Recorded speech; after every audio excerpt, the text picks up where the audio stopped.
বাংলাদেশে হিন্দু আক্রান্ত হইলে মুসলমানদের দ্বারা তার ফায়দা লুটতেছে বিজেপি। বর্তমানে একজন মুসলিম মারা গেলে একজন হিন্দু কষ্ট পায় না, আবার একজন হিন্দু মারা গেলে একজন মুসলিম কষ্ট পায় না। কারণ তারা দুজনেই ধর্মের ভিত্তিতে পুরোপুরি আলাদা হয়ে গেছে। একজন হিন্দু সেও যে মানুষ, আর একজন মুসলিম সেও যে মানুষ, এই জিনিসটাই পুরোপুরি ভুলে গেছি আমরা। আমাদেরকে ভুলিয়ে দেওয়া হয়েছে। আমরা এখন কি চিনি? শুধুমাত্র ও হিন্দু ও মুসলিম। ওর মন্দির ভাঙলো, ওদিকে ভারতে ওর মসজিদ ভাঙলো। বাংলাদেশে মুসলিম দ্বারা সংখ্যালঘু হিন্দুদের উপর আক্রমণ করা হলো, তাহলে চলো ওইখানে সংখ্যাগরিষ্ঠ হিন্দু দ্বারা সংখ্যালঘু মুসলিমদের উপর আক্রমণ করা হোক। এই জিনিসটাই চলে আসছে। এই দেশে আন্দোলন করে একটা সরকারকে সরানো হয়েছে, একটা স্বৈরাচারী সরকারকে সরানো হয়েছে। সেই সরানোটা কে সরাইছে? ছাত্ররা আন্দোলন করছে, কিন্তু তার সাথে তো জনগণও ছিল, আমরাও তো ছিলাম, তাই না? ছাত্রদের আন্দোলনের সাথে সাথে জনগণ আন্দোলন করছে দেখেই তো এই সরকারের পতন ঘটছে, গত সরকারের পতন ঘটছে। এখন সেই সরকারের পতন আমরা কেন ঘটাইছি? এই কাজগুলো করার জন্য। প্রত্যেক দিন কোনো কলেজের স্টুডেন্ট আন্দোলন করতেছে, কোনো ব্যাটারি চালিত রিক্সা তারা আন্দোলন করতেছে, তারপরে অন্য কিছু না থাকলে ইসকনের নামে আন্দোলন চলো, তারপরে হিন্দু মুসলিম রাজনীতি চলতেই থাকে, এইগুলোই চলতে আছে। মাঝে মাঝে তো মনে হয় বাংলাদেশ এখন সবচেয়ে ভালো পজিশনে আছে। এই দেশে কোনো কাজ নাই, এই দেশের যে অথরিটি তাদের দেশের প্রতি কোনো কাজ নাই, সব কাজ গুছানো কমপ্লিট, এখন রিল্যাক্স।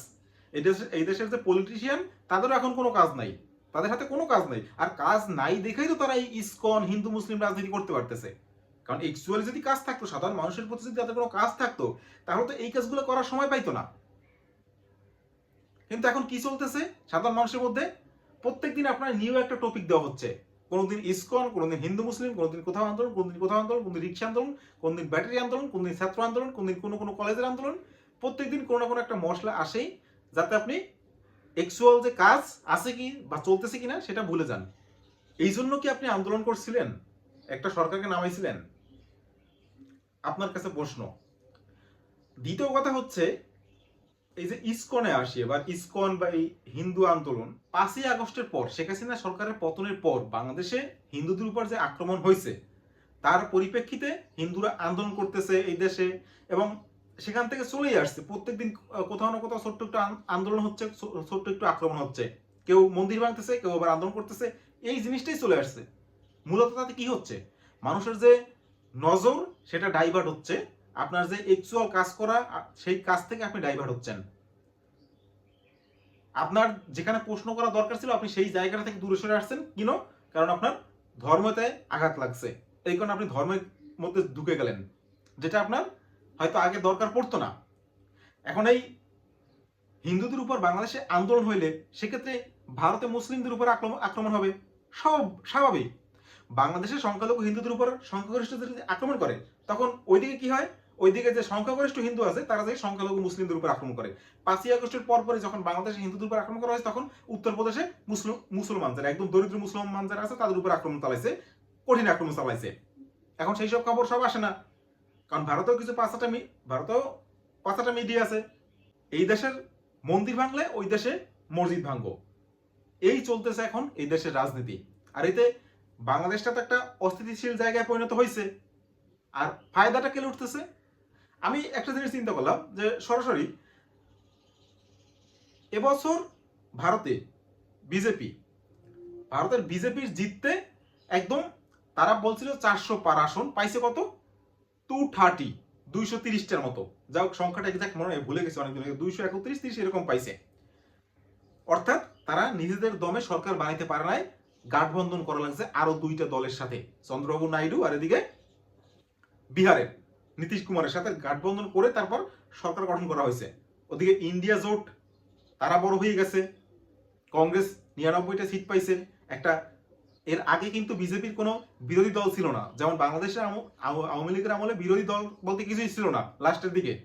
ভারতেও কিন্তু এই বিগত দুই টার্মে, প্রধানমন্ত্রী মোদীর 2 টার্মে কোনো বিরোধী দল ছিল না। এই বছর আসছে বিরোধী দল, আসছে বিরোধী নেতা, আসছে রাহুল গান্ধী উঠে আসছে। অর্থাৎ তাদের এই ইলেকশনে জিততে তারা যে ধারণা করেছিল সেই পর্যন্ত পৌঁছে দিতে পারে না, এবং হারার একটা পরিস্থিতি তাদের উপর তৈরি হয়েছিল। যদি চন্দ্রবাবু নাইডু আর এদিকে নীতিশ কুমার বিজেপিতে যোগ না দিত, তাহলে হয়তো বিজেপি জিততে বা প্রধানমন্ত্রী নরেন্দ্র মোদী হতে পারতো না। এই জিনিসটা দেখছে।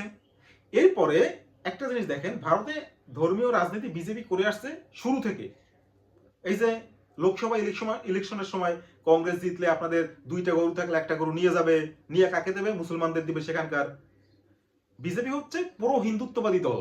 এরপরে যখন বাংলাদেশে এই ঘটনাটা ঘটলো, শেখ হাসিনা ভারতে পালাই গেল, এরপর থেকে ভারতের চিত্রটা যদি একটু দেখেন, ভারতে এরপর থেকে হরিয়ানা, মহারাষ্ট্র, ঝাড়খণ্ড, জম্মু কাশ্মীর 4টা স্টেটে বিধানসভা নির্বাচন হয়ে গেছে।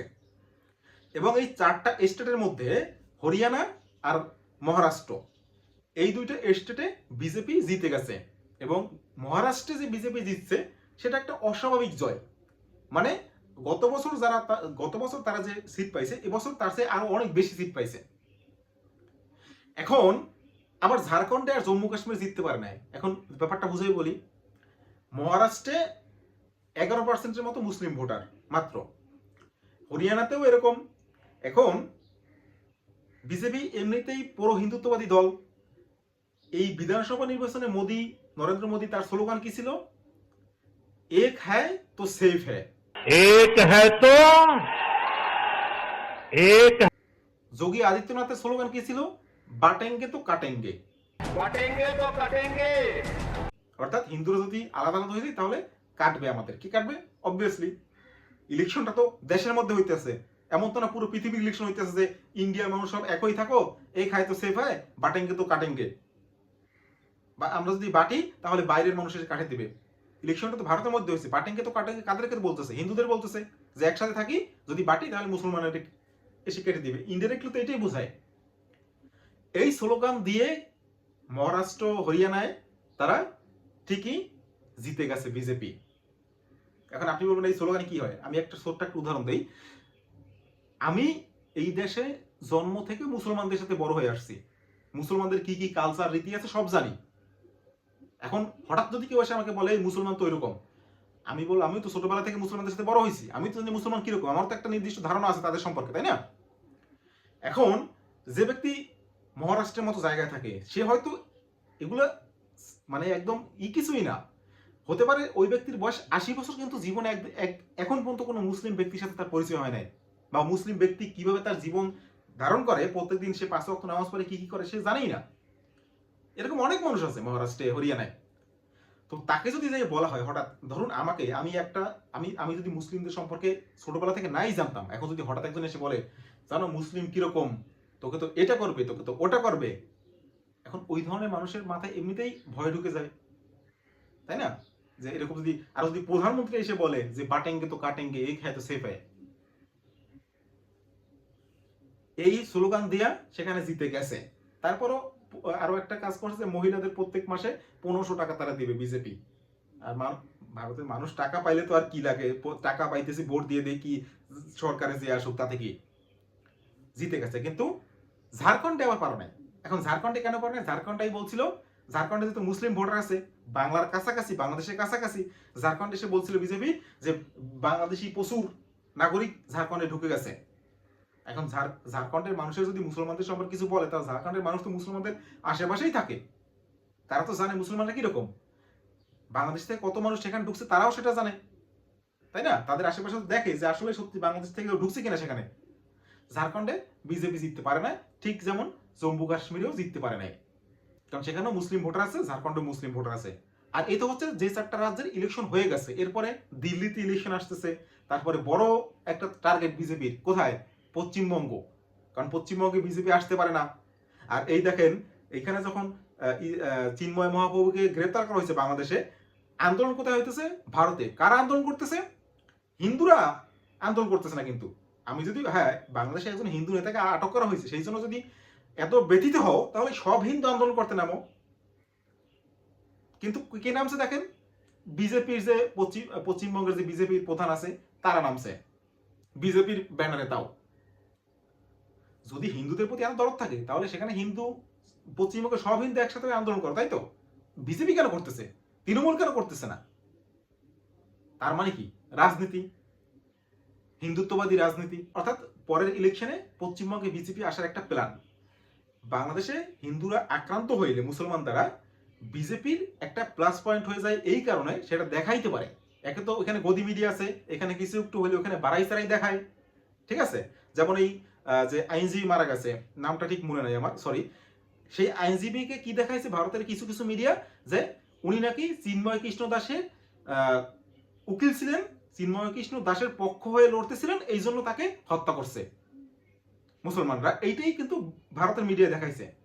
এখন ভারতের মেইন স্ট্রিম মিডিয়া যদি এটা দেখায়, তা একজন অন্যান্য রাজ্যে বসা যে মানুষ, তেলেঙ্গানা, মধ্যপ্রদেশ, উত্তরপ্রদেশ, তারা কি দেখবে? তারা কি বাংলাদেশের মিডিয়া দেখবে না ওই দেশের মিডিয়া ওইগুলো দেখবে? তারা ওইগুলো মিডিয়া দেখবে এবং ওইগুলো দেখেই তারা জানবে যে আসলে ঘটনা কি। তারা তো মনে করতেছে ওই মুসলমান লোকটা, মুসলমান যে ভাইটা মারা গেছে উকিল, সে হয়তো চিন্ময় কৃষ্ণ দাসের উকিল ছিল, এই জন্য তাকে মেরে ফেলছে এই দেশের মুসলমানরা। ভারতের উত্তরপ্রদেশের বা অন্যান্য দেশের যারা হিন্দু আছে তারা তো এইটাই বুঝতেছে, এটাই জানতেছে, তাই না?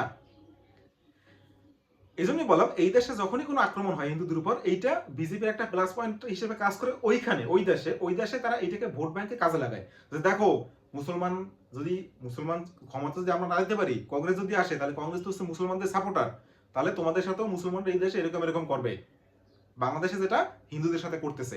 देख रहे हैं ना, बांग्लादेश में देख रहे हो ना, तो वो गलतियां यहाँ नहीं होनी चाहिए। कटेंगे तो कटेंगे। তো আলটিমেটলি যে কথা, সেটার অর্থ হচ্ছে যে বাংলাদেশে হিন্দু আক্রান্ত হইলে মুসলমানদের দ্বারা তার ফায়দা লুটতেছে বিজেপি। আর বাংলাদেশের হিন্দু যে ভাইয়েরা আছে, তারা মনে করছে বিজেপি তাদের বাঁচাবে, নরেন্দ্র মোদী তাদের একদম প্রধান লিডার হিন্দুত্ববাদের। হ্যাঁ, হিন্দুত্ববাদ তৈরি করছে বিজেপি, 1922 সালে বিজেপি হিন্দুত্ববাদ তৈরি করছে, তখন ভিএসপি তৈরি করছে, এখন সেটা বিজেপি। তো এই নরেন্দ্র মোদীর লাভ সব দিক দিয়া, সে এই জিনিসগুলো ওইখানে মানুষকে দেখায় যে দেখো হিন্দুদের উপর আক্রমণ করতেছে, আর ওইখান থেকে ভোট কালেক্ট করতেছে, ব্যাস বিধানসভা দুইটাতে সে প্রচুর সিট নিয়ে জিতে গেছে। যেটা হয়তো সে ধারণাও করে এতগুলো সিট পাবে, মধ্যপ্রদেশ থেকে তার চেয়েও বেশি সিট নিয়ে জিতে গেছে। উত্তরপ্রদেশে একটা মসজিদ, সেখানে একজনে দাবি করছে যে এখানে নাকি হিন্দুদের মন্দির ছিল। ভারতের হাইকোর্টে মনে হয় 3 মিলিয়ন কেস পেন্ডিং আছে, অথচ এই আবেদন করার সাথে সাথে যে এই মসজিদের নিচে সাম্বালের একটা মসজিদ, সাম্বাল জামা মসজিদ উত্তরপ্রদেশে, সেই একজনের পুরোহিত গিয়ে আবেদন করেছে আদালতে যে এই মন্দিরের নিচে এখানে নাকি মন্দির ছিল আরো 1500 বছর আগে। হাইকোর্ট সাথে সাথে দিয়ে দিয়েছে জাজ করার জন্য, যাই দেখো সেখানে মন্দির ছিল কিনা, অথচ 3 মিলিয়ন কেস পেন্ডিং আছে কিন্তু হাইকোর্টে। তো এই হচ্ছে উত্তরপ্রদেশ বলেন, বিজেপি বলেন, তাদেরই। আর এটাই বলতে চাচ্ছি মূলত, যে এই দেশের যত কিছু, শেখ হাসিনা পরাজয়, ওই দেশে পালিয়ে যাওয়া, এই দেশে ইউনুস সরকার গঠন, হিন্দুদের উপর আক্রমণ, যা কিছু হোক, ফায়দা একজন ব্যক্তি লুটতেছে। তার ইলেকশনে 2টা এসে জিতে গেছে ভালো সিট নিয়ে। আর একটা কথা আমি ভিডিও লাস্টে বলি, এ পর্যন্ত যদি কেউ দেখে থাকেন শোনেন, হিন্দু মুসলিম ধর্ম নিয়ে রাজনীতি প্রত্যেকটা দেশে প্রত্যেকটা রাজনৈতিক নেতা করে, ঠিক আছে। কখনো কখনো মুদ্রা উঠাবে, কোনো বিষয় নিয়ে রাজনীতি উঠাবে হিন্দু মুসলিম, কিন্তু সেটা কতটুকু হওয়া উচিত, যতক্ষণ পর্যন্ত সেই যে ইস্যুটা সেটা গরম গরম থাকবে ততক্ষণ পর্যন্ত। কোনো একজন হিন্দু নেতা ডাক দিলে, কোনো একজন মুসলিম নেতা ডাক দিলে, আপনি গেলেন ওইটার পিছনে মিছিল করলেন, ব্যাস ওই ইস্যু যখন খতম, আপনার ওই যে সেই আন্দোলন সেটা তখনই খতম হয়ে যাওয়ার কথা। কিন্তু এই আন্দোলন খতম হয়ে যাওয়ার পরেও যদি আপনার মনের মধ্যে হিন্দু মুসলিম থেকে যায়, তাহলে বুঝবেন আপনাকে চুতিয়ে বানাই গেছে, আপনাকে ব্রেন ওয়াশ করে আপনার মাধ্যমে ওই নেতা তার কাজ সেরে গেছে। তো এই জন্য সবার আগে মানুষ এটাই করেন, ঠিক আছে। আর এই যে কট্টর হিন্দুত্ববাদী হয়ে বাংলাদেশে হিন্দু ভাইরাও আছে, যে আমি আগে হিন্দু তারপরে বাংলাদেশি বাঙালি, এটা মুসলিম ভাইরাও বলে যে আমি আগে মুসলিম আমি বাংলাদেশি। আমি ঠিক এই জিনিসটা বুঝতে পারি না, আমি আগে বাংলাদেশি তারপরে আমি আমার ধর্ম।